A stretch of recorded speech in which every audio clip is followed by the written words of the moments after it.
సుగాలి ప్రీతి విషయంలో మీరు న్యాయం చేయండి. మీరు న్యాయం చేయకపోతే మీకు చిత్తశుద్ధి లేదని నేను అనుకోవాలి.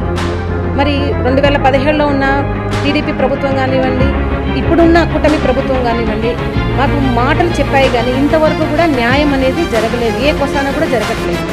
సుగాలి ప్రీతి 14 ఏళ్ల బిడ్డని స్కూల్కి వెళ్తే 10 మందిని నాశనం చేస్తే దాన్ని పట్టించుకోడు ఎవడు. ఇప్పుడు 2017లో ఇన్సిడెంట్లో ఉన్నప్పుడు తెలుగుదేశం పార్టీని అధికారంలో ఉంది. దాని తర్వాత మరి మేము పవన్ కళ్యాణ్ గారిని కలవడం జరిగింది. పవన్ కళ్యాణ్ గారు కూడా ప్రతిపక్షంలో ఉన్నప్పుడు సుగాలి ప్రీతికి కేసు న్యాయం జరగాలని చెప్పారు. మన ప్రభుత్వం ఇస్తే ఫస్ట్ కేసు సుగాలి ప్రీతి కేసు అని చెప్పడం జరిగింది. ఆ మాట కట్టుబడి అన్న మాకు న్యాయం చేస్తారనే ఉన్నాము. కానీ ఆ దిశలో మాకు అడుగులు వేయట్లేదు. కేసులు ఎక్కడ వేసిన దొంగలు అక్కడే ఉంది. ఇంకా ఎన్ని సంవత్సరాలైనా కూడా అలాగే ఉంటుందన్న భయంతో, బాధతో నేను పోరాటం చేయాలని